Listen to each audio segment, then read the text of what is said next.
bataille de mettre un texte aussi long, c'est un peu limite, mais le texte est magnifique.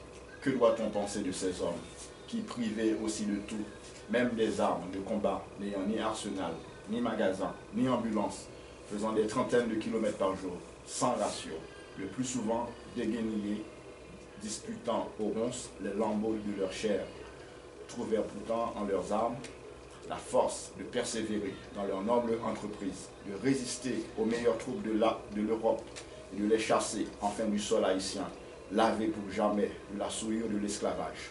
Ces Africains ont grandi au-dessus de tout éloge dans ton affirme. C'est un texte magnifique. Ouais. C'est un texte magnifique. Et puis vous avez vu, le tableau là, il est magnifique. Ça évoque vraiment l'héroïsme de ces années-là. On peut poursuivre? Oui. Alors il y a une chercheuse réunionnaise qui s'appelle Françoise Vergès et qui a écrit un livre dont le titre est quand même assez pousse à la réflexion, Abolir l'esclavage d'une utopie coloniale. Ben oui, malheureusement. Est-ce que ce titre, vous le trouvez provoquant, malvenu, ou alors tout à fait adapté? Non, et si oui, justifiez votre choix. Même si c'est non, d'ailleurs.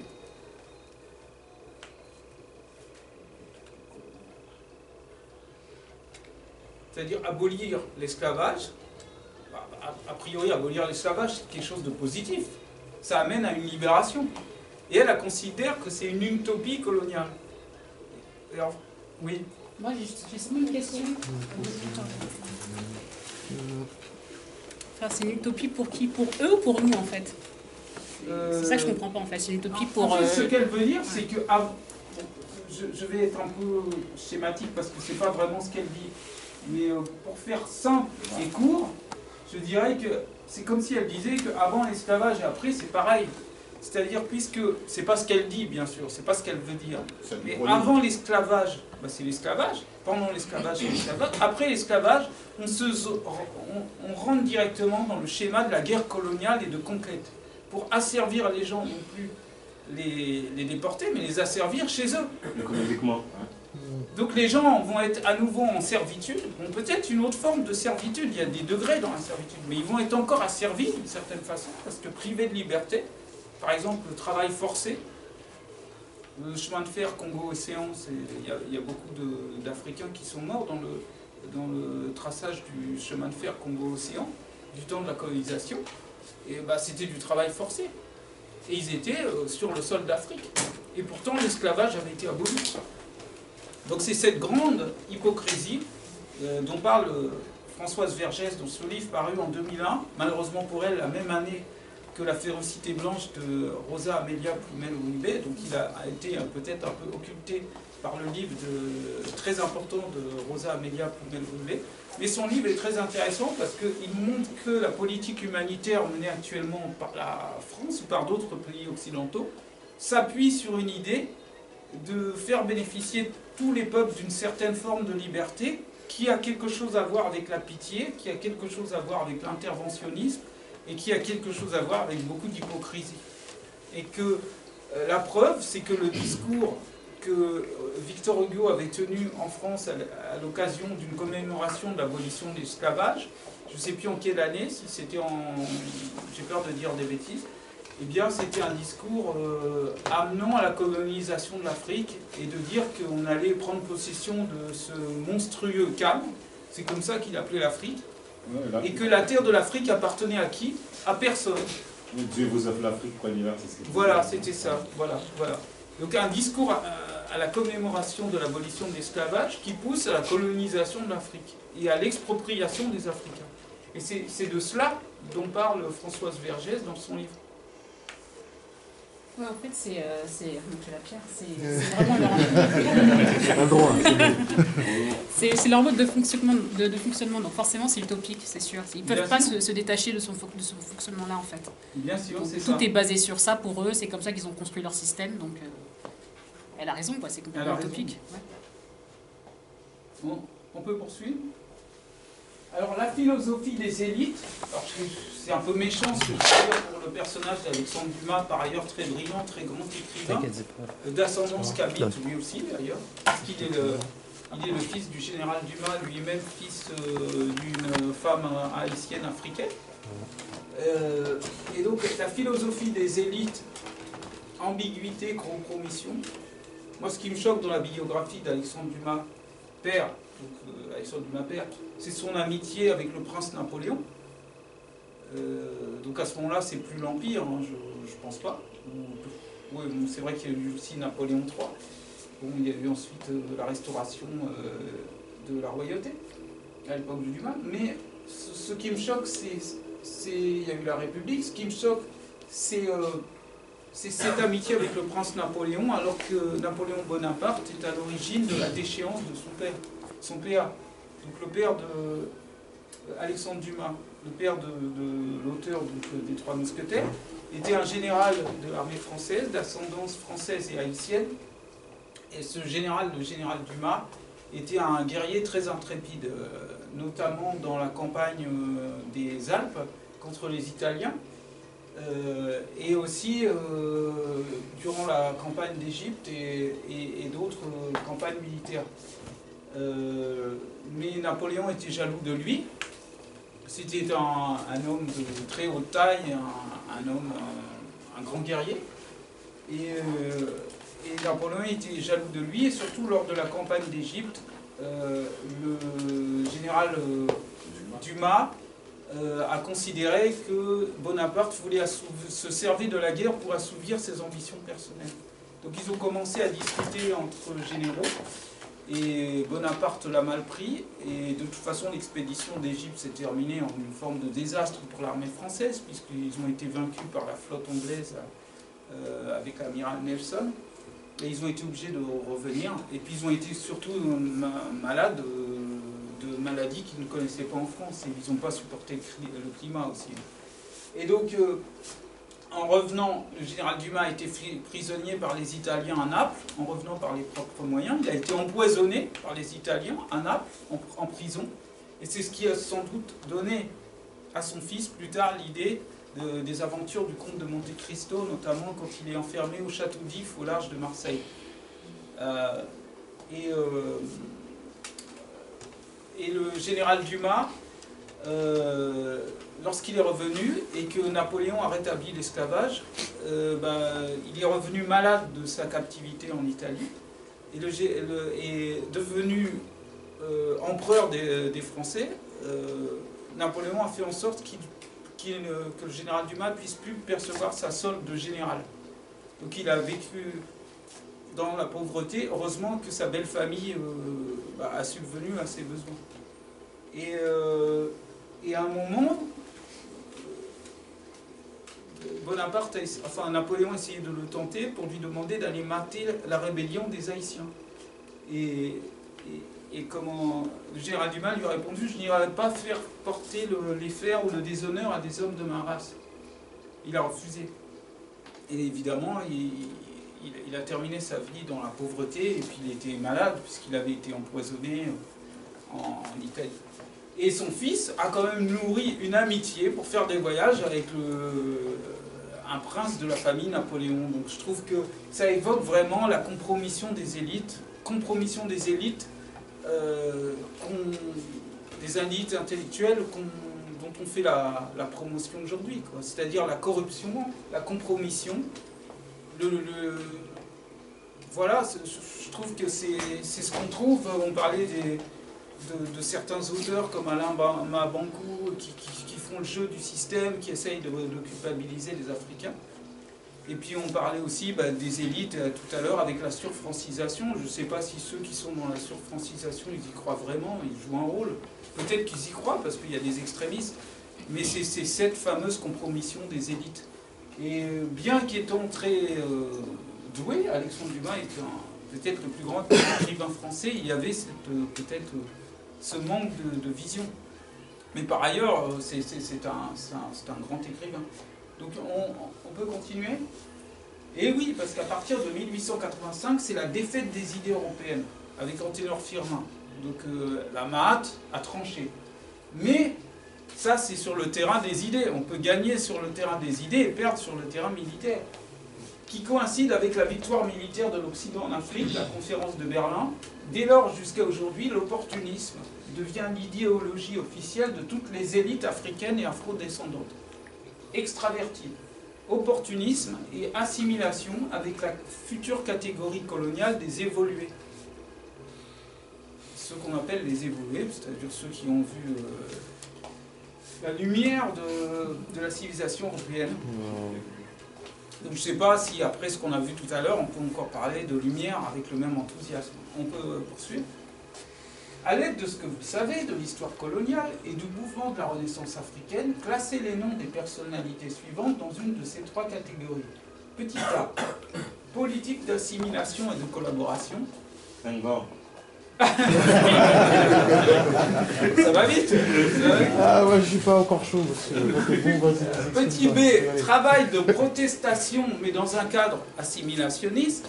Petit C, figure du mouvement de la Renaissance africaine. Bah oui, il y en a quand même, on n'est pas les seuls. Petit D, autre. Oui, parce qu'il y a peut-être d'autres catégories. Alors par exemple, Blaise Diagne. Est-ce que vous le connaissez, Blaise Diagne? Non. Alors Blaise Diagne, c'était un député français au Parlement français du Sénégal. Il est né dans les années 1874 ou 1876. Il est mort en 1934 et il a été plusieurs fois réélu député pour représenter le Sénégal au département, en France, au Parlement. Il était aussi, Blaise Diagne, très engagé dans le recrutement des combattants africains pour étoffer les rangs de l'armée française. Ça a été le grand combat de sa vie. Et c'était bien sûr un militant assimilationniste. C'est pas lui qui a fait voter le contre le travail français, quelque chose comme ça, non? C'est possible. C'est possible, mais je ne suis pas sûr. C'est possible, mais je ne suis pas sûr. Donc, dans quelle catégorie le rangeriez-vous, les Petit A. Tout le monde est d'accord là-dessus? Mais je vois pas, il est où physiquement? C'est lui. C'est lui. Non, j'étais en train de dormir en fait. Ah, mais c'est dans l'ordre de photo alors. Ah, C'est ok. lui. Ok. Donc petit A, tout le monde est d'accord. D'accord. Juliette Smeralda, vous la connaissez? Vous la Ouais. metteriez dans quelle catégorie? Prenez C. C'est Ouais. D'accord. C'est. D'accord. Léopold Sédar Senghor. Ah. Lui, il fait A et B. Hein. Ah, A et B. Ah non, non, non. Ah, plutôt A, ouais. De la négritude. Moi, il est dans la négritude un peu, mais. Petit A. Ouais. Ok. Cheikh Anta Diop. C'est. C, ouais. Petit C, figure du mouvement de la Renaissance africaine. Ah ouais. C'est pas n'importe laquelle. Ah non. Claude Ribes, vous la mettrez. C'est qui lui encore? Autre. C'est un D, vendu. ouais. Autre. Quoi? Non? D, ouais. c'est-à-dire autre. Ouais, je sais pas. C'est Bah pas alors, le il de faut antiraciste, se justifier sur à tout. Ben, j'ai du mal en fait, C'est-à-dire. je sais pas quoi dire, mais Si, si, j'arrive pas à on le. peut créer une autre catégorie. J'arrive pas à le cerner en fait. J'arrive pas à le cerner en fait. Ah, la pierre. Ouais. C'est moi qui- Ah, Monopole. Ah, Moi je dirais D, parce qu'effectivement, on l'a déjà vu prendre la parole, tout à fait justement, mais en disant des vraies choses, etc. Et puis très présent également sur le terrain. Donc il proteste parce qu'il souhaite justement que les Kamites soient, enfin il n'utilise même pas ce terme, que les Noirs, voilà, soient reconnus pour leur rapport, leur contribution justement à la France, à l'histoire de la France, etc. Mais justement, en tant que Français, donc lui, il lutte justement pour que l'homme noir soit accepté en France et en tant que Français. Donc effectivement, il proteste, mais il veut être assimilé donc à la France et à son histoire et à son héritage. Donc moi je le dirais au niveau B. B, d'accord. Il a bien expliqué le Chinouti. Moi, j'ai pas vraiment de définition par rapport à lui, mais c'est vraiment un ressenti. Je le sens pas. Voilà. Ah ouais, je le sens pas. Il parle bien et tout, mais non, j'ai pas confiance en lui. Vraiment pas. Ouais. Mais ça, c'est un ressenti. Ce n'est qu'un ressenti, hein. C'est peut-être ça vaut rien, mais en tout cas, je le sens pas. Pourtant, il a écrit un très bon livre sur le crime de Napoléon, Oui, où il ouais, compare oui. Napoléon à Hitler et tout ça. Tout à fait, Et on tout à apprend fait. pas mal de choses. Tout à fait. Et il produit beaucoup. Hein. Il produit beaucoup de Il sympa. incite aussi notre histoire, je sais plus. J'ajouterais même qu'il a l'air d'aimer sincèrement son peuple, mais il n'est pas dans le même paradigme que nous. Il n'est pas dans le même paradigme que nous, effectivement. Ensuite, nous avons René Maran. Alors, René Maran, ça date un peu. Ah, Claude Ries, c'est B pour tout le monde. Moi, je dis D, hein. Moi, je reste sur mon D, moi. Personnellement, je suis sur D. B et D. Moi, je reste sur D. Non, non. Oui, vous c'est B, moi c'est D. C'est ça, je veux dire, c'est ça. Non, mais on est d'accord. Ensuite, il y a René Maran. Alors, René Maran, c'est une autre génération. Hein.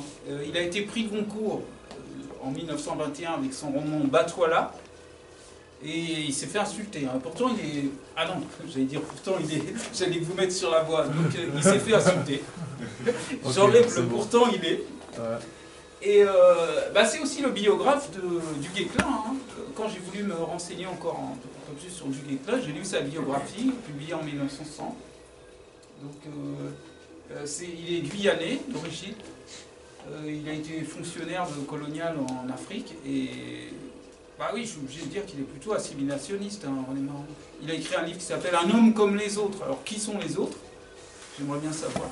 Ça se voit, ça se voit. Je veux savoir, puisque le livre Batouala, je ne l'ai pas lu, mais apparemment il dénonce le système. Oui, les excès du colonialisme. Il dénonce pas le colonialisme, attention, il dénonce les excès du colonialisme. Bah, c'est pas pareil. Il est un peu comme Félix Dans la Eboué. préface, oui, dans la préface de Batouala, c'est vrai. Et ça C'est un lui peu le même, il a reçu des insultes en France à cause de ça. Et je ne vous dirai pas les insultes parce que. À cette époque. J'ai pas trop envie.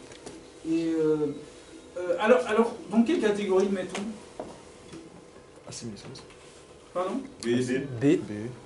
Attends. B. Ouais. Ah, ouais. Ouais. B. Ah oui, B. Attends. B. Assimilation. Ah oui, quand même. Ah, collaboration. Il proteste, mais il est quand même dans le système. Oui, bah B. B. Ouais. Ouais, B, c'est bien. Ouais. Ensuite, vous avez Rokhaya Diallo. Donc là, c'est plus proche de nous, parce que c'est une contemporaine. Enfin, une contemporaine. On peut la voir à la télé. C'est bien les gens qui passent à la télé, quand même. Donc, Rokhaya Diallo. Que pensez-vous d'elle? B. B.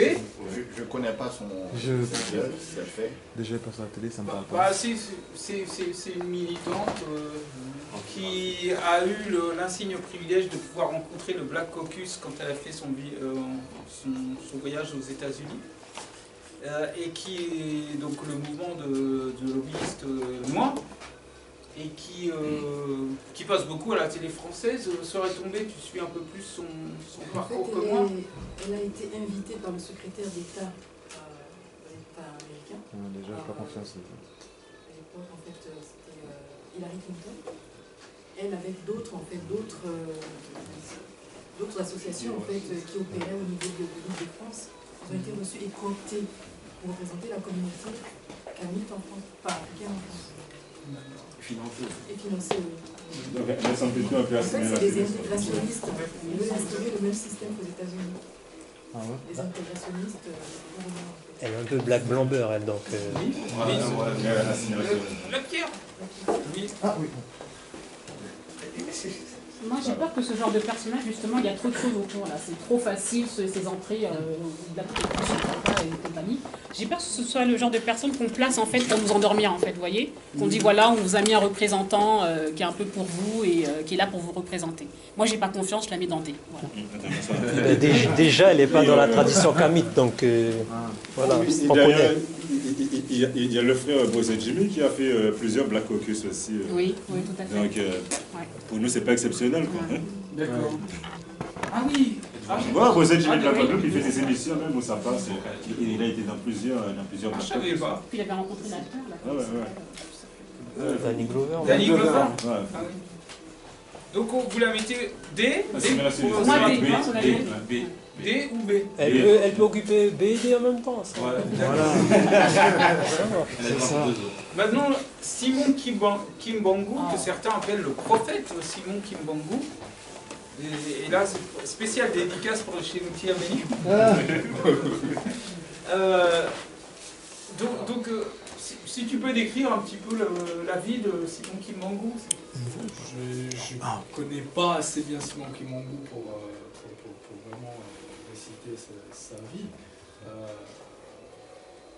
Après, bon, ce que je sais de Simon Kimbangu, c'est qu'effectivement, il a eu des écrits et des paroles prophétiques concernant justement la renaissance kamite, donc l'émancipation de l'homme noir. Parce qu'à son époque, il n'a pas hésité justement à dénoncer les atrocités du colonialisme, la soumission de l'homme noir. Et justement, il a prédit l'avènement justement de l'émancipation de l'homme noir qui a déjà commencé, et certaines de ces prophéties que nous vivons aujourd'hui. Donc voilà. Après, il réside comment dire, il y a beaucoup de questions autour de ce personnage, parce qu'on disait que c'était un homme d'église, donc un chrétien, bien sûr, un chrétien, et donc qui devrait en même temps pour justement comment dire, la conversion. Oui, enfin la propagation de la chrétienté, tout simplement au sein de la communauté. Donc c'est plus sur ce terrain-là que ça devient un peu compliqué. Voilà, l'assimilationniste. Est-ce vrai? Est-ce faux? Je sais qu'il y a différentes lectures justement de ces textes. Maintenant, je ne prétends pas, moi, avoir assez étudié le personnage pour connaître quelle est la vérité. Mais pour moi, c'est quand même un grand homme. C'est quand même un grand homme, comme beaucoup d'autres, justement, qui n'étaient pas à 100% dans notre paradigme actuel, puisqu'ils n'avaient pas les mêmes capacités, les mêmes possibilités, etc. qu'aujourd'hui. Mais, donc voilà, donc forcément, il y avait des failles quelque part. Mais il n'a pas hésité à agir et même à donner sa vie pour le combat, pour la renaissance africaine, pour l'émancipation de l'homme noir. Et donc pour ça, on lui doit tout le respect qui se doit, malgré toute éventuelle faille qu'il aurait pu avoir autre. On sait que par exemple, même Marcus Garvey en avait, même Cheikh Anta Diop en avait. Tous nos illustres ancêtres, si on creuse bien, avaient certaines failles. Simon Kimbangu reste un grand personnage, en tout cas pour moi, reste un ancêtre. Est-ce suffisant pour le mettre dans la catégorie C? Moi je dirais oui. Oui, d'accord. C et D. Je vais poser une question. Apparemment, ce monsieur a été découpé d'une façon vraiment horrible. Et, ah bon? Ouais, d'après le dire des Congolais même, quoi. Ils ont voulu étudier, je ne sais pas, quelle partie de son corps, quelque chose comme ça. Quoi. Je ne sais pas si... Ah bon? Il a fini en prison. Oui, mais il a été dépecé, quoi. Tu ne confonds pas avec Lumumba? Lumumba, on le sait, quoi, mais lui, ça m'a un petit peu étonné. Ou avec Sima Otoko? Je ne sais pas, c'est qui. Ah, oui. Parce qu'il y avait un prophète comme ça dans la même zone géographique, Sima Otoko, je ne sais plus si c'était au Congo ou en Angola, mais avec une sorte de christianisme aussi africanisé, et avec un esprit fort, quoi. Mais peut-être que c'est Kimbangu, hein, ça je ne sais pas personnellement. Certains, justement, ils seraient, les églises kimbanglistes, etc., ils seraient la réincarnation du prophète. Voilà. Tout simplement, c'est le prophète du christianisme kimbanguiste. Donc ce serait plutôt, d'après vous, CD, c'est ça? CD. CD. C. D'accord. Ensuite, nous avons la Perahat Ama Mazama. Attention à ce que vous dites. Je sais pas pourquoi, bah, Mais Dieu, je vous la renaissance, c'est clair. je serais tenté de mettre A. Je sais pas pourquoi. J'hésite. Spontanément, comme ça. Non, c'est un C majuscule, c'est sûr. Ah ouais. Ah non, ah purée. Non, je me suis trompé. Je croyais que C, c'était figure. Non, C, figure du mouvement de la Renaissance africaine. C, figure du mouvement de la Renaissance africaine. Oui, c'est clair. Ah, j'ai confondu A et C. On peut couper. Au montage, au Au montage. montage, on va couper. Voilà. Est-ce que tout le monde la connaît? Ah oui, alors Ama Mazama, c'est la Perahat de Afrocentricity International. Oui, moi je pars du principe que tout le monde connaît Ama Mazama. Elle est l'auteur en 2003 du livre L'impératif afrocentrique, qui a fait l'effet d'une bombe, qui est ici. C'était pas son premier livre. Hein. Elle avait langue et identité en Guadeloupe. Voilà, elle est linguiste au départ, hein, c'est sa formation. Et elle avait publié, notamment à l'époque chez Jazor en Guadeloupe, Langue et identité en Guadeloupe, une perspective afrocentrique. Et moi, ce livre, le titre m'avait déjà à l'époque, j'avais vu Langue et identité en Guadeloupe, une perspective afrocentrique, je me suis dit, waouh, merde, là c'est quelque chose. C'est un miracle. Et en fait, elle enseigne à Temple University, à Philadelphie, aux États-Unis. Et c'est l'une des disciples les plus éminentes du Sèche Molefi Kete Asante, qui est l'inventeur du concept d'afrocentricité en 1980 avec son livre L'afrocentricité, traduit de l'anglais vers le français en 2003 pour la première fois par Ama Mazama, et qu'on peut aussi trouver ici. Donc l'afrocentricité, l'impératif afrocentrique sont des livres qu'on peut acheter et trouver ici.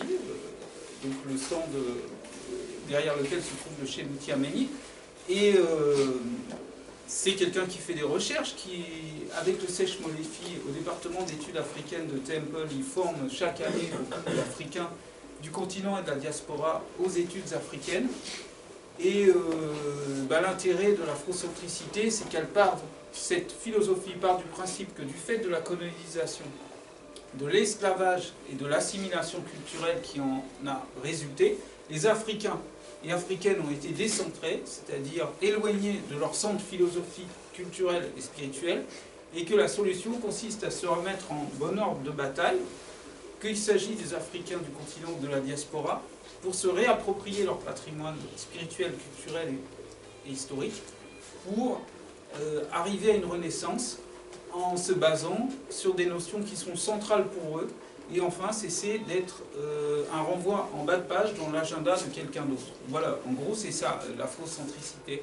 Et évidemment, Ama Mazama est la fondatrice de notre organisation Afrocentricity International avec le Sèche Molefi à Santé. Voilà. Donc c'est grâce à elle, en partie, en grande partie, que nous sommes ici aujourd'hui. Et que nous pouvons y voir un petit peu plus clair sur les défis qui se posent à nous. Voilà. Grâce à elle et bien sûr grâce aussi au Sèche Molefi. Donc c'est un personnage très important au niveau de la Renaissance africaine. D'ailleurs, si je peux me permettre, je fais une petite page pub. Son autobiographie Oui. est aussi disponible. Donc, contrairement à ce que les gens pensent, c'est pas centré sur des choses futilités de sa vie quotidienne. C'est vraiment par rapport au combat et par rapport aussi au combat spirituel qu'on a ici. Et aussi ce témoignage d'un gens qu'elle a pu croiser, etc. autour d'elle. Son ascension, si je peux dire. Ça vient de sortir, c'est son dernier livre. Pardon ? Oui, moi, Perat Mambo. Moi, Mambo, Ama Perat Universel, voilà le titre. Donc effectivement, elle est également prêtresse Mambo, hein, prêtresse dans la tradition vaudou. Voilà. Je vous laisserai découvrir le reste. Oui. On peut passer à Hassani Fassassi. Est-ce que vous le connaissez? C'est un ancien candidat à l'élection présidentielle béninoise, je ne sais plus en quelle année, je pense qu'il vit toujours en France. Il est le président du COFAD, le comité pour les fils et filles d'Africains déportés. Il est l'auteur du livre Sursaut de l'Afrique qu'on achève, où il y a une vraie recherche historique qui est faite sur les causes des difficultés de l'Afrique en matière économique et même culturelle. C'était un proche de Muammar Kadhafi. Et il a beaucoup étudié dans les universités arabes. D'ailleurs, c'est quelqu'un qui maîtrise très bien la langue arabe et qui est musulman et qui a un rôle important au sein de l'organisation des Africains musulmans en France. Parce que les Maghrébins ont leur organisation et les Africains aussi.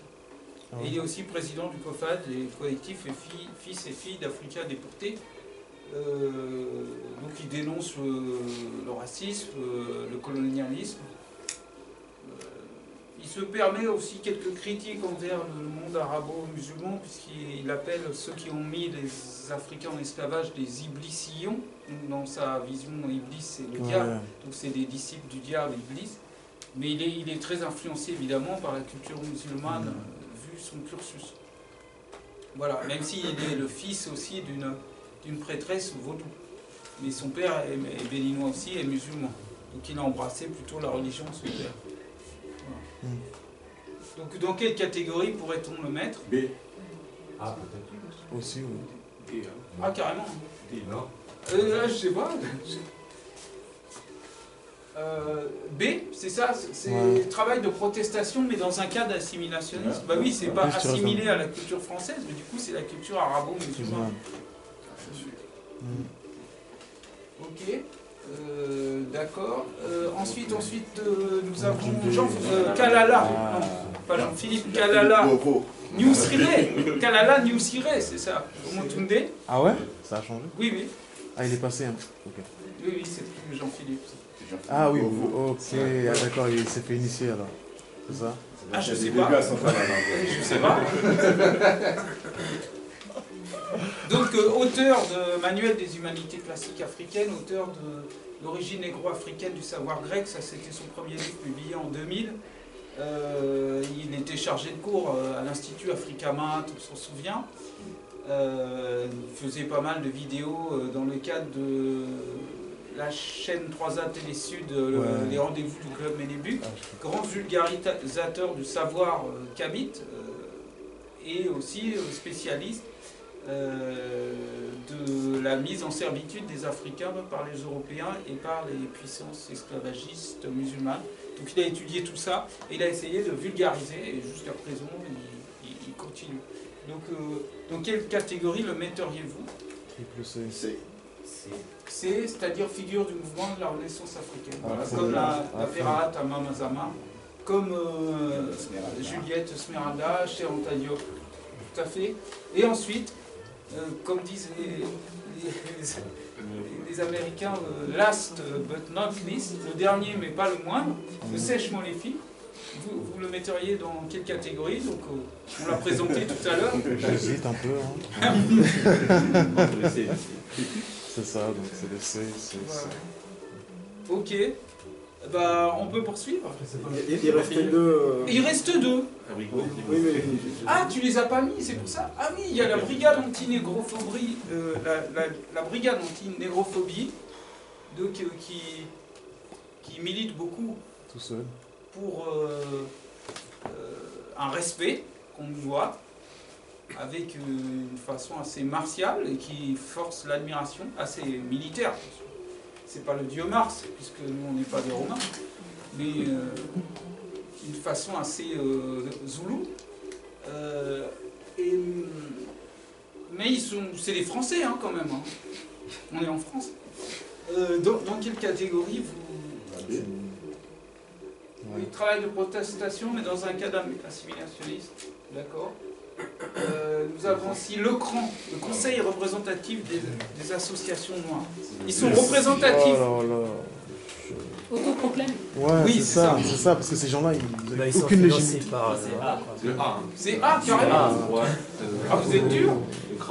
A et B, quoi, puisqu'ils font un travail de protestation. D'accord. Ouais. Ouais, Pierre, c'est Parce qu'ils sont plus ou moins obligés, quoi. D'accord. Je vois que vous êtes dur. On continue. Alors, contribution kamite au rayonnement de la France. La famille Dumas, on l'a dit, sur 3 générations. Enfin, on l'a dit, on n'a pas beaucoup parlé de l'auteur de la Dame aux camélias, c'est-à-dire du Matisse, mais on en a parlé tout à l'heure.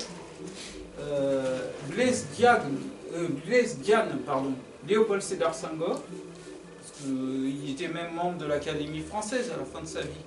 Léopold Senghor, Blaise Diane, avec le recrutement des combattants africains, ça a contribué au rayonnement de la France. Joséphine Baker, qui était artiste, chanteuse, meneuse de revue, mais aussi résistante française. À la fin de sa vie, elle s'est beaucoup engagée aussi auprès du mouvement des Afro-Américains, au point de se faire virer de la loge maçonnique à laquelle elle appartenait, parce que ça ne leur a pas plu, manifestement.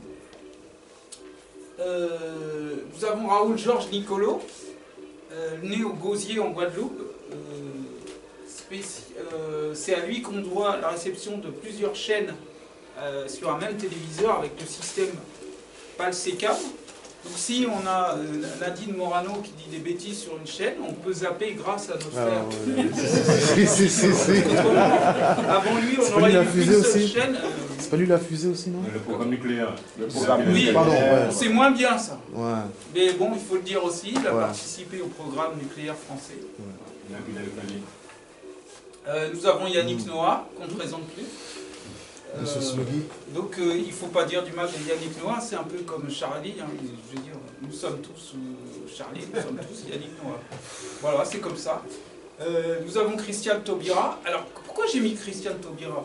Parce que aujourd'hui, la France a pris un vrai tournant par rapport à la reconnaissance de l'homosexualité et par rapport à la reconnaissance du mariage gay. Et Christiane Taubira, qu'on le veuille ou non, a joué un rôle là-dessus. Et la France veut tabler là-dessus. Pas seulement parce que c'est Christiane Taubira, veut tabler là-dessus pour apparaître comme un pays libéral et ouvert. Et effectivement, Christiane Taubira a joué un rôle dans cette nouvelle image que la France veut se donner.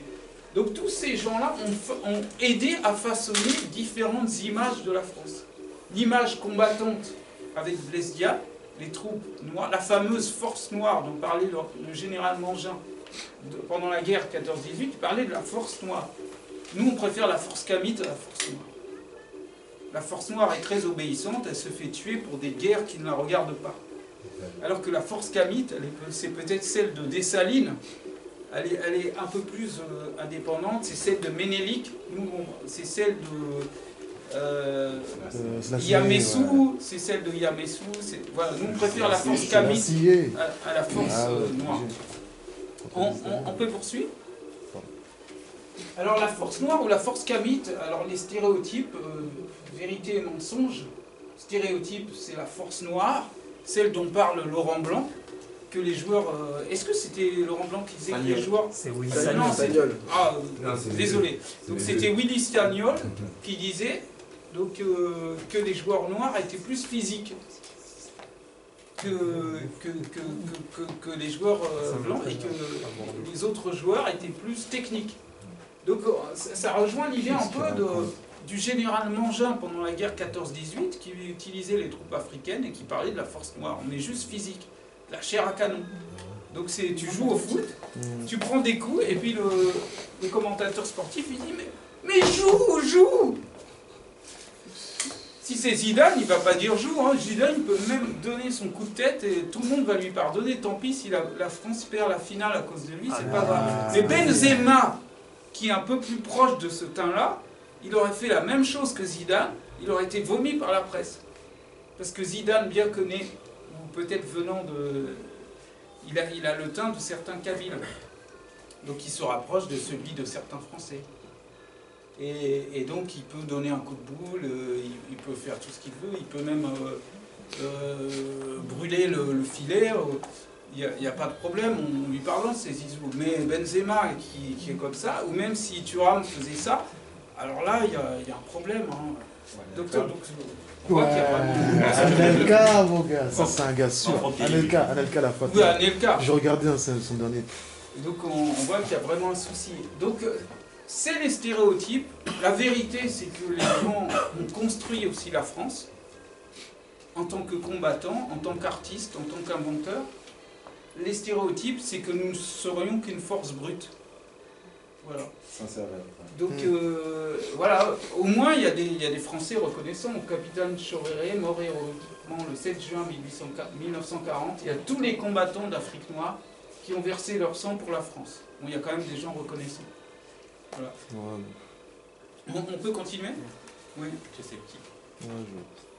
Le processus de conscientisation, parce que vous avez remarqué qu'on a parlé de la présence des Kamites en France, mais ils apparaissent surtout comme individus, vous avez remarqué. Ils apparaissent pas vraiment comme peuple conscient.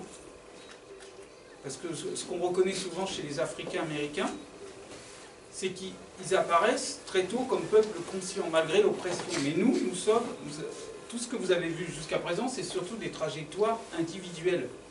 Alors, comment tracer la conscientisation du peuple kamite en France, à l'époque la plus récente? On a en 1919 le premier congrès panafricain à Paris, auquel participent Blaise Diagne et W.E.B. Du Bois.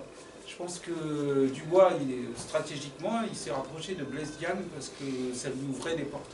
Mais il savait très bien où il allait. En 1939, nous avons la publication de Cahiers d'un retour au pays natal d'Aimé Césaire dans la revue Volonté. En 1939-1940, il y a la guerre inter-européenne à laquelle participent de nombreuses troupes kamites. Certains membres de la communauté, dont Joséphine Baker, s'engagent dans la résistance française. En 1954, toujours en France, nous avons la publication de Nation Nègre et Culture de Cheikh Anta Diop. Donc en 1954. La même année, en 1954, vous avez la publication aux États-Unis du livre de George M. James, L'héritage volé, que vous pouvez trouver dans sa version française ici. Voilà.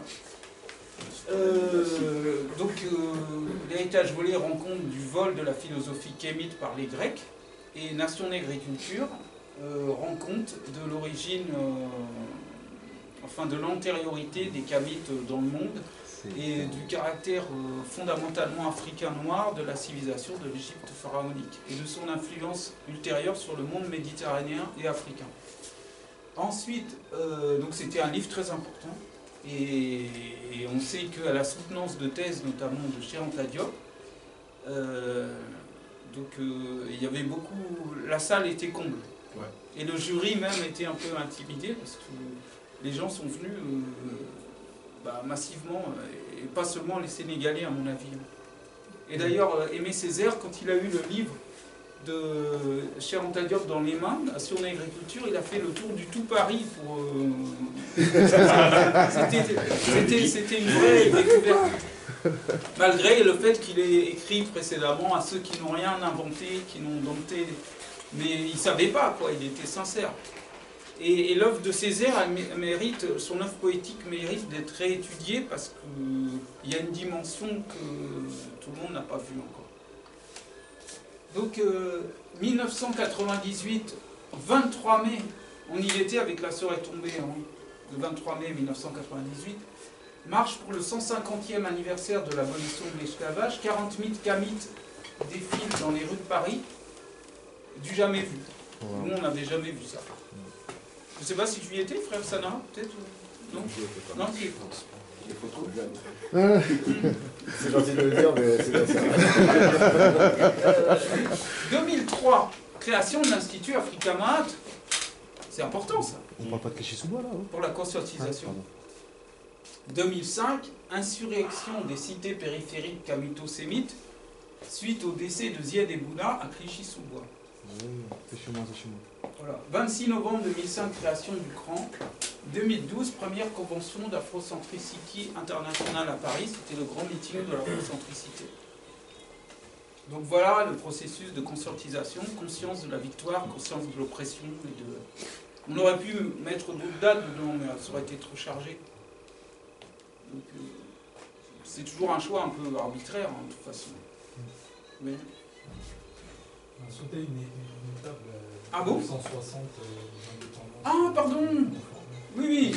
1960, indépendance uniquement formelle de certains pays africains sous domination française. Uniquement formelle, on le sait très bien, parce qu'après il y aura plein d'interventions militaires françaises dans des pays soi-disant souverains. Donc si ce sont réellement des indépendances, pourquoi toutes ces interventions militaires? Effectivement. On peut poursuivre. Alors que faut-il faire aujourd'hui? Bon, on a compris, effectivement, ça c'est la manifestation contre exhibit B. Nous ne sommes pas des objets. Déjà, ça on l'a compris. On n'est plus à l'époque du Code noir. Et même à l'époque du Code noir, on n'était pas des objets d'ailleurs. Mais que faut-il faire d'après vous? Face à ce que nous savons, face aux défis qui se posent à nous. Ici en France déjà. S'éduquer. S'éduquer.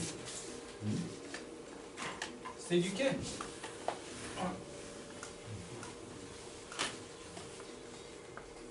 Oui, il y a une autre réponse qui a été donnée. Qui veut le... Non? J'ai entendu? Oui. Donc, un, s'éduquer.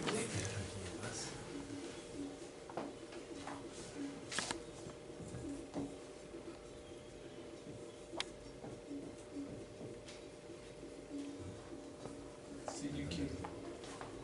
Et deux? Se retrouver.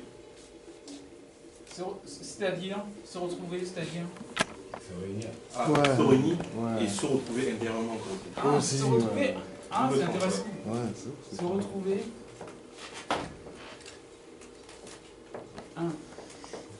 Intérieurement. Mais individuellement, c'est ça Je m'en il faudrait se retrouver individuellement et se retrouver aussi physiquement. En commun le Ah, voilà. Se rassembler. Voilà. Ah oui. Les deux sont le même terme. D'accord.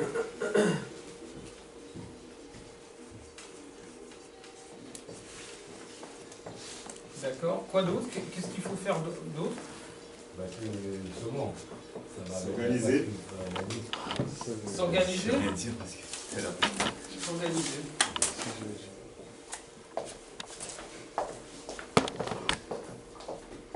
Oui. Revenir à nos valeurs spirituelles aussi. 4. Revenir.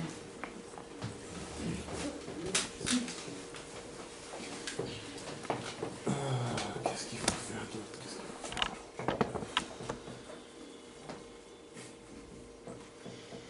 Ce que j'allais dire, moi, c'est se réunir et agir. Ouais, c'est ça que j'ai. Voilà. Se réunir, agir et bâtir. Et faire des concours de connaissances à chaque fois. Ouais. C'est sûr. Ouais. Moi, je connais la 7e page d'unité comme C'est sûr. Construction. Construction? Ouais, construire. Ouais, construire, mais après, ça veut tout dire. Bâtir. Dans tous les. Ouais, Ouais, bâtir. on l'avait dit. Se réunir, agir Ah, et non. bâtir. Bâtir, ouais. Ça. Ah oui, agir C'est et ça. bâtir. Bâtir, ouais. Bâtir, ça a tous les sens. Dans tous les sens. Ouais, c'est pas mal ça. Ah, S'éduquer, se retrouver intérieurement en tant qu'individu, s'organiser, revenir à nos valeurs spirituelles, se réunir, agir et bâtir. Lourd. C'est pas mal déjà. Oui, c'est pas mal. C'est pas mal comme ça. Quelqu'un a d'autres... Oui. Je trouve que c'est important qu'on dépasse les différences, Oh ouais. les clivages entre nous. Ouais. Par exemple, dans les croyances, et se focaliser plus dans les problèmes qu'on a en commun. Ouais. Les différences, quel genre de différences? Par exemple, croyances religieuses, ça nous divise. Le tribalisme. Un peu ça, ouais. C'est ça. Ethnique aussi. Toi, t'es guadeloupéen, je parle pas avec toi parce que t'es martiniquais, parce que t'es haïtien. Oh, tu rigoles? C'est ça. C'est fini? Tu penses? Ça existe encore un peu pour moi. Ça, c'est les gens qui s'inventent des trucs, tu vois. En fait, Elle a dit un... Ah, j'ai pas entendu. Elle a dit semer. Semer? À la place de... Enfin, se réunir, agir, bâtir et semer. Ouais. Parce que... Ouais. Semer, justement, ça s'arrête pas. On s'arrête pas de bâtir. C'est ça. Ça s'arrête pas de... Quand tu sèmes, ça pousse. Semer et cultiver. Exactement. se concentrer sur ce qui nous rassemble. Donc s'éduquer, se retrouver intérieurement en tant qu'individu, s'organiser, revenir à nos valeurs spirituelles, se réunir, agir et bâtir et semer. Il y a une intervention aussi. Non, en fait, c'est bon si j'avais pas la main. Dépasser les différences comme les croyances religieuses et ethniques.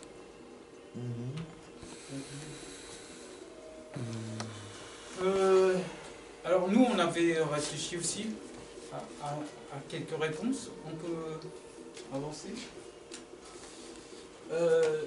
La prise de conscience précède la possibilité d'unité. Alors c'est vrai que c'est très important de se réunir, de s'unir, mais sur quelle base? Simplement sur la base de notre phénotype, de notre origine africaine. Non, simplement sur la base de...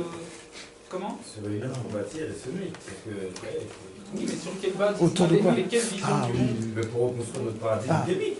Il s'énerve, il s'énerve. Bah ouais. Parce qu'on l'a, mais il faut le mettre en pratique. Parce que dépasser les différences comme les croyances religieuses et ethniques, par exemple, est-ce qu'on doit s'unir avec la nation de l'islam? Moi j'avais dit lourd. se focaliser dans les problèmes qu'on a en commun. Se focaliser sur les problèmes qu'on a. Ouais. Ah oui, d'accord. Donc ça veut dire qu'on peut s'unir avec des gens qui ne pensent pas tout à fait comme nous sur certains thèmes précis, mais pas sur d'autres. Mais ouais. C'est compliqué. Non, mais c'est peut-être possible, si. Il y a la racine.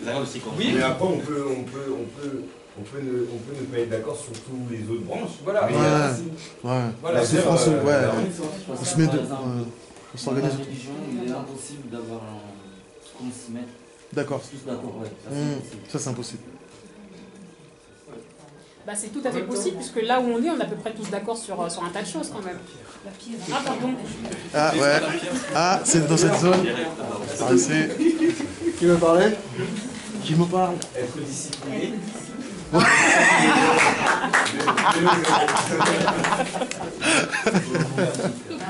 C'est ça. Purée, c'est dur, hein. Donc, développer une intelligence collective. Ce qui est en haut est comme ce qui est en bas. Qu'est-ce qu'on veut dire, là, d'après vous?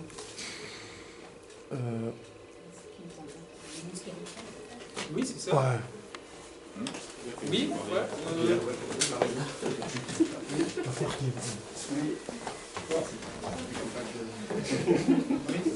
En fait, au début, j'ai eu du mal à comprendre cette phrase. Mais je pense qu'elle est spirituelle, non? Oui. C'est-à-dire, de la même manière que nous, on combat pour renaître, de la même manière que les ancêtres combattent pour nous transmettre les messages à nous, pour dire comment il faut faire, en fait. Et renaître aussi. Parce qu'ils ont la solution, mais c'est nous, on les a abandonnés un petit peu. Ouais, c'est-à-dire c'est le va-et-vient entre le monde spirituel et le monde matériel. Voilà. Donc, si on est ordonné dans le monde spirituel, on ira bien dans le monde matériel, et vice-versa. Exactement. Les deux communiquent. Exactement. Ok. Une nouvelle conscience de soi. Donc à travers tout ce qu'on avait eu sur notre présence dans l'histoire, donc en l'occurrence c'était l'histoire de France, mais ça aurait pu être l'histoire d'un autre lieu géographique. Nous sommes là depuis longtemps, on l'a vu avec la dame de Brassempouy, avec l'homme de Grimaldi. Nous sommes encore là aujourd'hui avec des idées nouvelles ou des idées qui ne sont pas les nôtres mais que nous sommes les premiers à populariser. Ça donne plutôt confiance, mais aussi ça donne envie d'être soi et de ne plus être un renvoi en bas de page dans l'agenda de quelqu'un d'autre et de faire la promotion du modèle culturel de quelqu'un d'autre. Donc ça donne une nouvelle conscience de soi. Entreprendre et innover, parce que c'est hyper important, parce que si on a les poches vides, on aura de l'énergie, mais est-ce que ça suffit? Donc il faut forcément entreprendre et innover, et là on sera vraiment fidèle à la vision de Marcus Garvey, puisque c'est notre père spirituel quelque part. Mais il y a un problème là-dedans aussi. Parce que même si nous tous on veut entreprendre, c'est-à-dire entreprendre c'est quoi? C'est vendre aussi. On va vendre nos produits, peu importe le produit, mais on va le vendre. Oui. On va le vendre à nos frères de la communauté.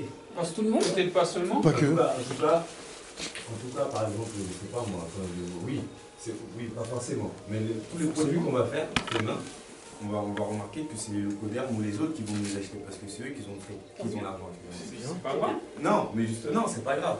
Mais ce que je veux dire, c'est qu'il faut qu'on arrive aussi dans notre communauté à bâtir des trucs pour nous, pour nous, par nous. Ouais. C'est-à-dire qu'il faut que l'argent, par exemple, j'ai un billet de 10 dans ma main, il faut qu'il se promène dans toute la salle. Il faut qu'il passe aller-retour avant qu'il aille dans la main d'un juif, d'un arabe ou d'un français. Ça c'est autre chose, ça c'est du... Comment on appelle ça? Une communauté qui n'a pas compris. Comment on appelle ça? C'est le lobby, tu veux dire? Non. Le lobby? Ouais, c'est ça, c'est du lobbying, c'est du... Ouais, mais c'est important. Pour exister, on a besoin de ça. Pour que, bah, je sais pas moi, ton enfant demain il est perdu, demain ton enfant il est perdu, il sait où aller. Un arabe il a pas de taf, il sait où aller, il va à la boucherie, il va au grec, nanana. Moi j'ai pas de travail, je vais où? Je vais travailler à l'hôpital, à la poste. C'est ça, c'est très concret ce qu'on dit. C'est très très concret. Il faut entreprendre avant de... Oui, non, je dis pas qu'il faut pas entreprendre, mais c'est-à-dire qu'il faut entreprendre pour nous. Et entreprendre, c'est aussi être maître de son temps. Oui, aussi, ouais. C'est être maître aussi de... Et après, automatiquement, naturellement, le réseau, il se fait automatiquement. Si dans la communauté demain, nous sommes beaucoup d'entrepreneurs, ce que tu es en train de dire, ça se fera naturellement. Il faut pour ça, dans un premier temps, entreprendre. Mais il y en a beaucoup depuis longtemps, il y a beaucoup d'entrepreneurs noirs. Mais quelle est leur idéologie? Quelle est leur idéologie? Malheureusement, vous n'êtes pas la communauté la plus forte à ce niveau-là. Je pense que... Je pense qu'il ne faut pas avoir peur d'utiliser le terme. Parce qu'on diabolise beaucoup. Je pense que voilà, le communautarisme, oui, c'est ça, c'est le communautarisme, c'est une économie communautaire, etc. C'est pas pour rien justement que les économes, que les médias, etc. essaient de diaboliser ce terme. Parce qu'ils savent très bien que là réside notre salut, en fait, tout simplement. Et l'exemple est déjà là pour les autres communautés qui le font.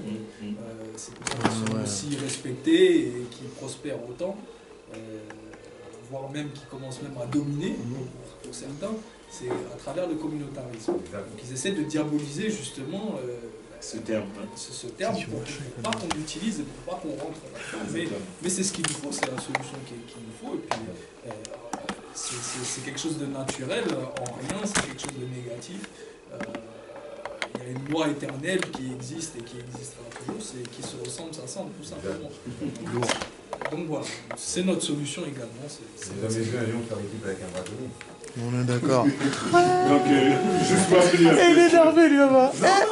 Propre, j'aime bien. Je vais juste appuyer ce que le frère dit, parce que moi je suis en France depuis un moment et j'ai remarqué que le mot communautarisme, c'est assez récent comme mot. Hein, puisque j'ai vu que c'est quand les Noirs ont commencé à se demander comment ils vont s'en sortir ici que ce mot est apparu, hein, bizarrement. Donc, moi je sais pas, moi je vais beaucoup dans les quartiers indiens, asiatiques et tout ça, et je vois qu'eux ils distribuent des trucs qui écrivent uniquement dans leur langue, même en anglais, il n'y a pas seulement en français, à Paris, hein, où j'ai vu ça. Donc, et je vois personne qui vient leur parler de communautarisme ou ce genre de choses.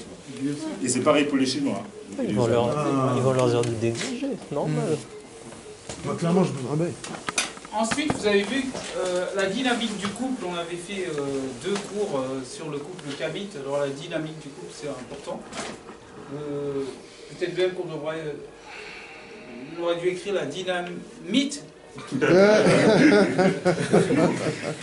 C'est une faute d'orthographe, en fait. C'est la dynamique du couple. C'est ça. Ensuite, l'éducation des enfants kamites. C'est hyper important. C'est l'avenir. Donc ça c'est fondamental et on terminera par là parce que c'est vraiment essentiel. La sœur voulait dire ça en disant ce mot. Ouais. Oui. Ce que tu voulais dire. Oui, c'est ça. Oui. J'ai juste une question parce que je l'ai senti. J'ai un terme que je ne comprends pas très bien. Ça ressemble beaucoup à un terme alchimique. Ce qui est en haut est comme ce qui est en bas. Qu'est-ce que ça signifie exactement en fait? C'est Moutis qui peut répondre. Il faut se voir sur plusieurs niveaux.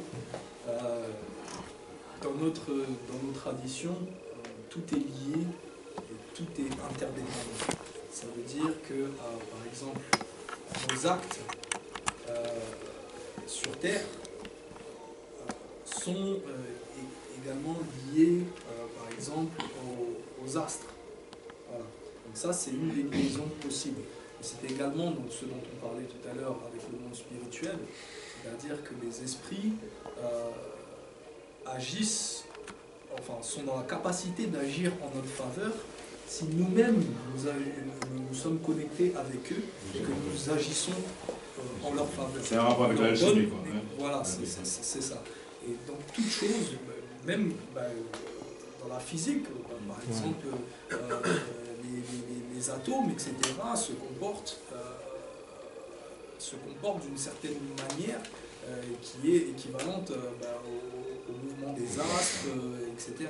Donc toute chose qui est vraie dans l'infiniment grand est vraie dans l'infiniment petit. Voilà. Donc ça a une dimension spirituelle comme physique, comme humaine, vraiment tout est interdépendant, tout est pareil. Voilà, c'est également la même chose dans le monde spirituel. Excusez-moi, je voudrais juste... Ah ok. rebondir sur ce que le frère disait tout à l'heure par rapport aux religions, en fait, sans vouloir trop polémiquer là-dessus, mais c'est vrai que on parlait tout à l'heure du fait de justement l'unité, ça fait partie des premières choses qui ont été dites et tout, et je pense que le problème de la religion, même si a priori j'aurais été d'accord sur le reste de la parole que tu disais, se focaliser sur ce qui nous pose problème, mais finalement, si on veut une unité, il faut peut-être se focaliser sur ce qui a créé justement une division. Et finalement, si on ne se débarrasse pas de ce qui a créé la division, l'unité, elle sera difficile. Exactement. Tu vois, donc en fait, c'est dans ce sens-là que je pense qu'un des combats qui serait peut-être, enfin, qui fait partie des combats primordiaux finalement, serait peut-être justement cette question religieuse. De faire le deuil. Parce que ça a été effectivement une des premières choses qui a été instaurée, qui nous a divisés. Et effectivement, c'est pour ça que finalement, on voit encore aujourd'hui que c'est le premier sujet qui nous divise, encore toujours. C'est un des seuls sujets que tu ne peux pas prendre avec un autre frère de manière... sereine, quoi. Ouais. Passion monte très vite. Ah, ils nous ont bien eu à ce niveau. Ah, mais terrible.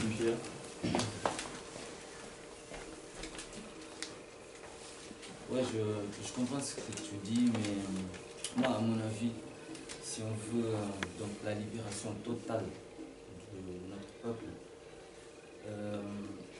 indépendamment de l'utilisation politique que les Européens ont fait de la religion pour nous diviser, il faut savoir que c'est un domaine impossible. C'est impossible d'avoir un consensus. On voit même dans les mouvements de libération aux États-Unis, on a tendance à s'y diviser par rapport à ça, par rapport à l'orientation spirituelle. Il y a des hébreux, tu trouves des musulmans, des chrétiens, tout ça.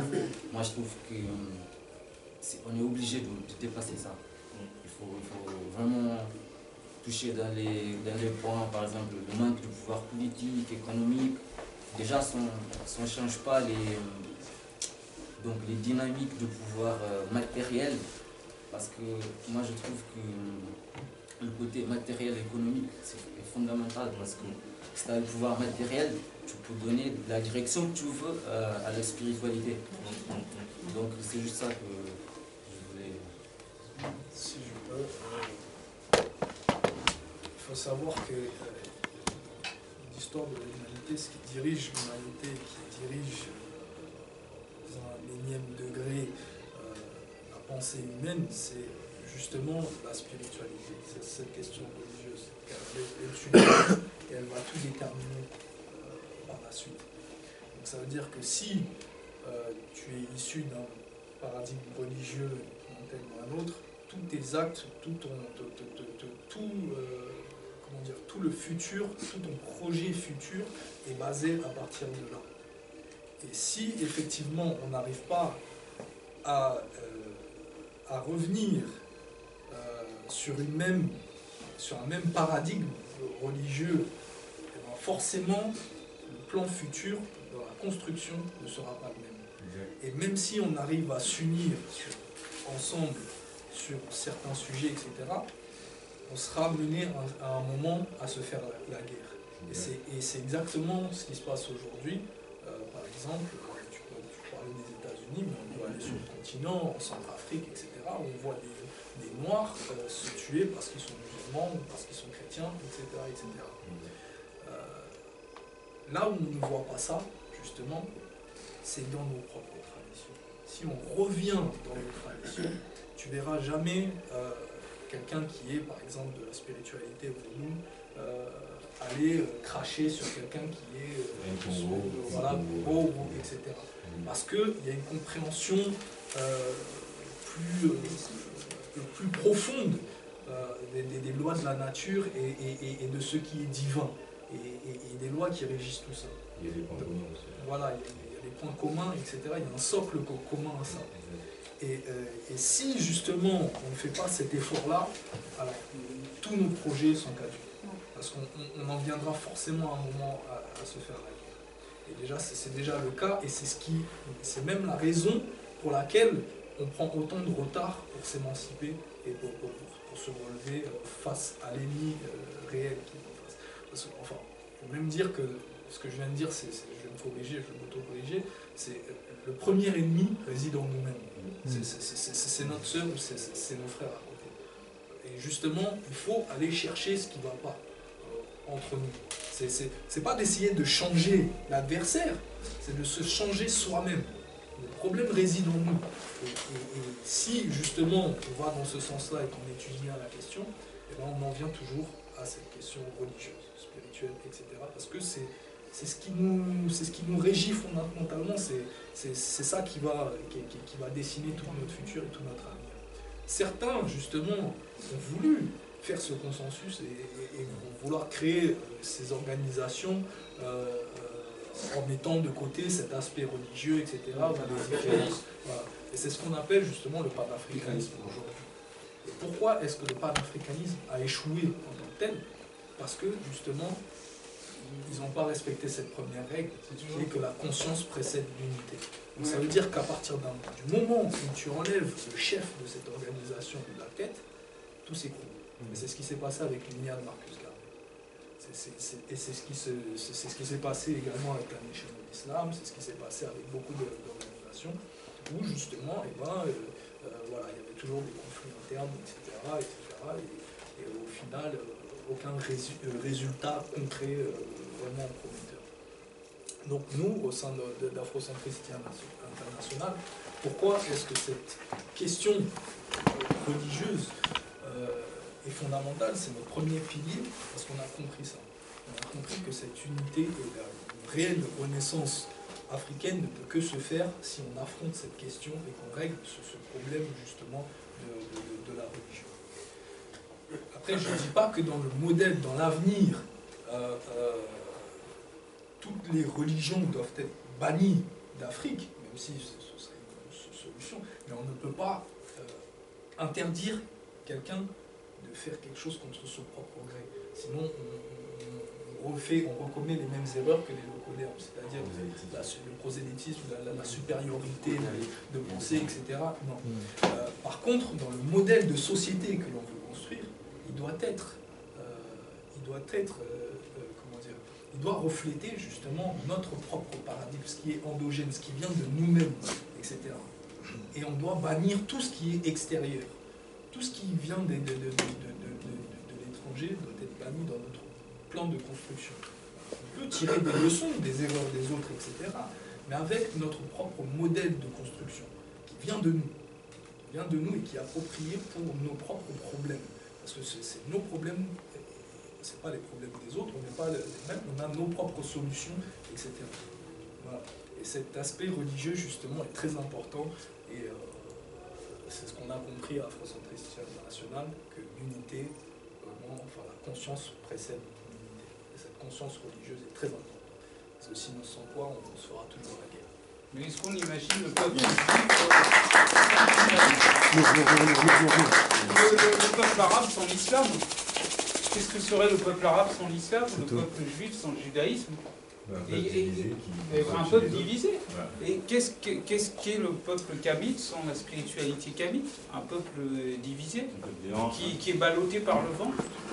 Et donc, le but de ce cours, vous l'avez compris, était de comprendre à quel point nous pouvons être légitimes dans notre processus de renaissance ici en France. Nous sommes parfaitement légitimes ici. Nous n'avons pas à raser les murs, et effectivement, fort de cette connaissance, nous pouvons avancer vers la lumière et dans un premier temps aussi agir ensemble pour constituer des unités économiques, d'autres unités, il y a aussi la dynamique du couple, une nouvelle conscience de soi et développer une intelligence collective. Et effectivement, sans doute, cette question de la présence kamite en France avait été traitée aussi par d'autres, et nous nous sommes nourris aussi de leurs travaux, forcément.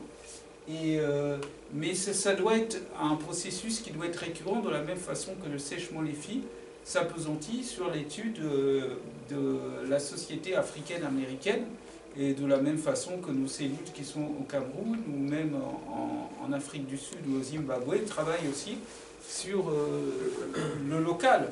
Mais bien évidemment, il n'en demeure pas moins que nous sommes une association internationale et que nous sommes liés avec toutes les sections.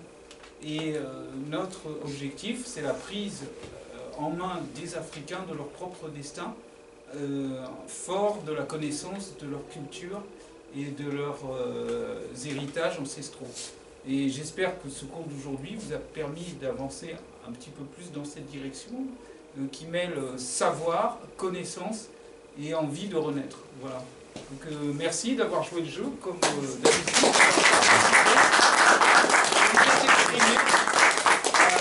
De la façon la plus libre possible, avec beaucoup de dynamisme et quand même de respect, de méthode et de dynamisme. Donc c'était très, très instructif pour tout le monde. Là maintenant nous avons une partie conviviale, puisque la convivialité est très importante dans notre culture. Et nous comptons sur vous pour honorer les rafraîchissements et ce qu'il faut manger aussi. Voilà. Avant tout, est-ce qu'il y a des questions, des contributions?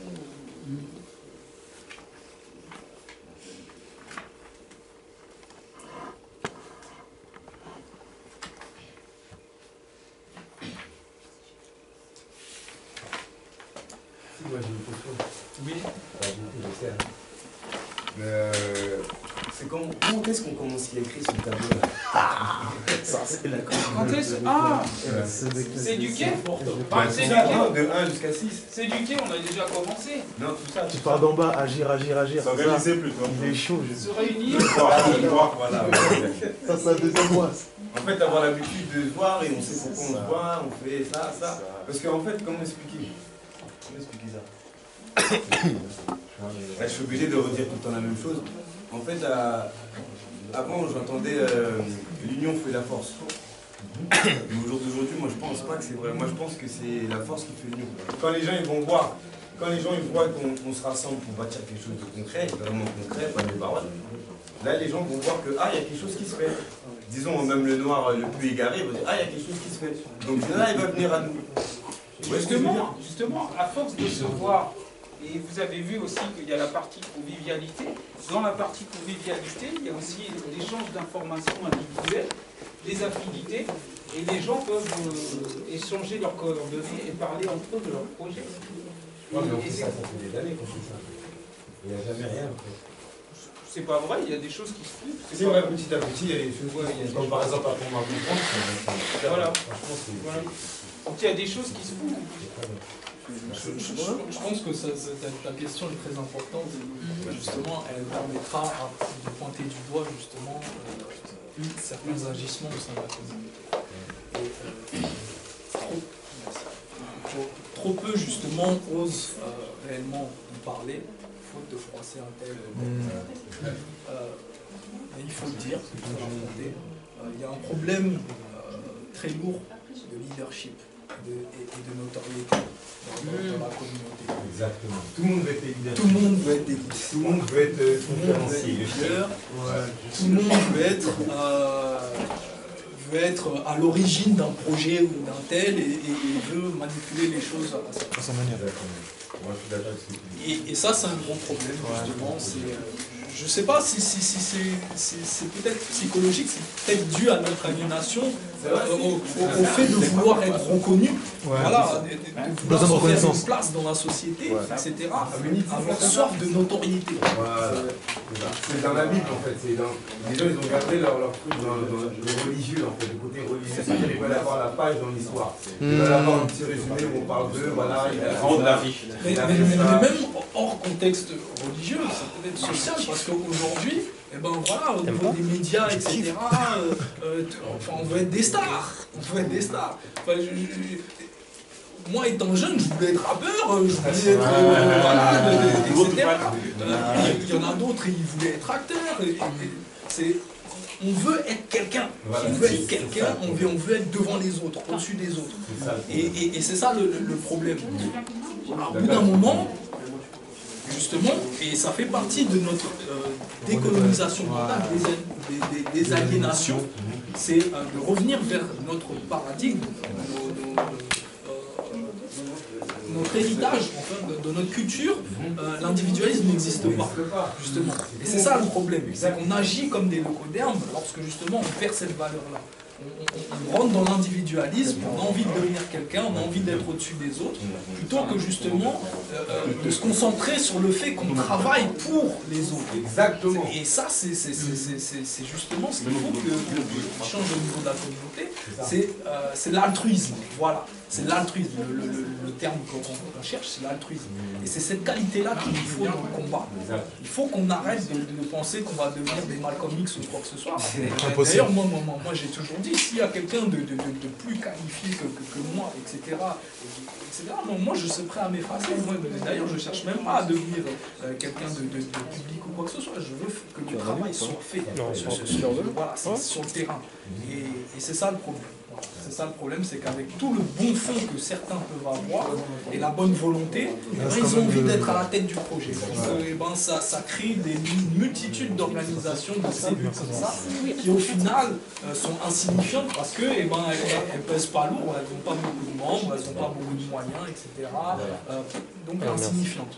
Alors que si nous, on a réfléchi justement à cette question, et c'est pour ça qu'on a créé Afrocentrisme International, parce qu'on sait qu'il nous faut une organisation massive.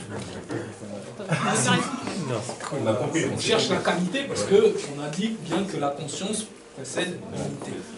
Mais une organisation qui a les capacités de rivaliser contre nos ennemis qui, eux, ont des moyens énormes, etc. Et tant qu'on n'a pas cette organisation, on n'arrivera à rien. Chacun va aboyer de son côté, etc. Ça ne va rien changer. Tu te souviens chez l'outil quand on avait reçu la Perrotte et le Sèche-Moléfi, c'était quand ils étaient venus en février 2014, c'est ça je crois, ou mars, ou avril 2014. Ouais, ils étaient venus en avril 2014. Et puis moi j'avais fait une communication, dans ma communication j'étais un peu spécial comme terme. J'avais dit que je préférais être balayeur chez Afrocentricity International que président d'une micro-association. Parce que ce qui compte, c'est pas le poste qu'on va occuper, c'est ce qu'on y fait. C'est le travail, la qualité du travail qu'on va pouvoir faire et savoir que ça va pouvoir durer et que ça va être efficace. Et puis le fait d'appartenir à une organisation qui est sur plusieurs continents. Oui, bien sûr. Mais le problème, c'est pour que ça dure, il faut que chacun sache pourquoi il est fait, quelle est sa spécialité en fait. Tu vois, comme ça, moi je dis, moi je suis fait pour ça, donc je me donne à ça, je fais tout ça, ça. Mais toi, par exemple, quelle est ta spécialité? Moi, oui, moi franchement, j'ai pas envie de faire tous les gens qui... Vas-y la gueule. Moi, en fait, comment vous expliquer? Les créateurs. Moi, je suis plutôt le gardien, celui qui va empêcher soit d'infiltrer, de rentrer, soit je suis plutôt celui qui défend. Je suis plutôt dans la défense. Physique? Je suis plutôt en mode... Comment? Physique? Physique, ouais, physique. Mental, spirituel, tout ce que tu veux, mais défense, tu vois ce que je veux dire. Et voilà, toujours prêt pour défendre ce qu'on construit. Tu vois, parce que dès qu'on bâtit quelque chose, qu'on veut semer quelque chose, on est toujours là pour nous tuer, tu vois.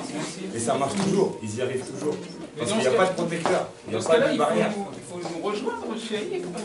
Ah oui, mais tu sais pas que je suis proche d'Afro-Centicity. Je suis proche je connais très bien Mamazama. C'est juste que je suis pas dans AI France, c'est tout. Mais sinon... Là est toute la différence. Par contre, justement, dans ce que tu peux apporter, il faudrait dans ce cas-là que tu te rapproches plus du prince d'Ossou, qui est justement en charge de l'entraide et de la sécurité aussi de notre communauté. Donc si tu souhaites être un gardien, un protecteur de ta communauté, tu as toute ta place au sein de AI également, parce que c'est un projet qui est en place chez AI.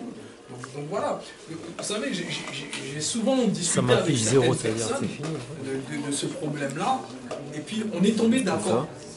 On est tombé d'accord sur ce problème justement de leadership, etc. Ok. Ça ne nous a pas empêché